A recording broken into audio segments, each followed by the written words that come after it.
د بلخ ولایت امنیه قمندان په یاد ولایت کې د امنیتي ارګانونو په ګډې همکارۍ سره د سرتاسري امنیت له ټینګښت څخه خبر ورکوي او زیاتوي چې د دغه ولایت خلک کولی شي چې آرامه او سوکاله ژوند ولري او له هر ډول ستونزو پرته خپلې دندې او کارونه شپه او ورځ ترسره کړي. د بلخ په ټولو ولسونو ته زموږ دا پوره اطمینان ورکوو چې په بلخ په ولسوالیو د حسابه سي او که په ښار کې داخل په مرکز کې پوره اطمینان ورکوو چې امنیت بیخي انشاءالله د امنیت د خوا څخه موږ یوه ستونزه نه لرو او الحمدلله زموږ د شپې او د ورځې د شپې په هر مهال موږ چکمینونه لرو او ګزمې لرو انشاءالله هغه هم دغه د ولس په خدمت کې دي. له دې سره د مزار شریف ښار اوسیدونکي له شته امنیت څخه خوښ دي او وایي چې په افغانستان کې د اسلامي امارت په بیا واکمنېدو سره د هیواد امنیت ښه شوی دی او هیوادوال په سوکاله چاپیریال کې خپل ورځني کارونه ترسره کوي.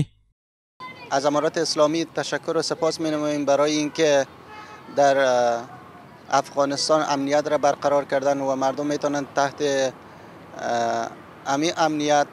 صلح و صمیمیت زندگی بکنن و کارهایشان را پیش میبرن. سرتاسر افغانستان امنیت تأمین است و بسیار ما از امارت اسلامی راضی هستیم و در تمام افغانستان امنیت است و بخصوص شهر مزار شریف که تاکنون ما هیچ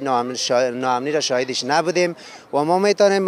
به طور 24 ساعته البته روز شب هر آن وقتی که خواسته باشیم از خانه بیرون شویم هیچ کدام ناامنی وجود نداره. امنیت یک نعمت الهی برای بشر امروز گفته می شود و امروز خوشبختانه مردم افغانستان و بالخصوص ولایت بلخ در امنیت کامل و سرتاسری به سر میبرند. د یادولو وړ ده چې په بلخ ولایت کې 12 امنیتي حوزې شتون لري چې منصوبین شپه او ورځ د هیوادوالو لپاره د غوره امنیت په راوستلو بوخت دي.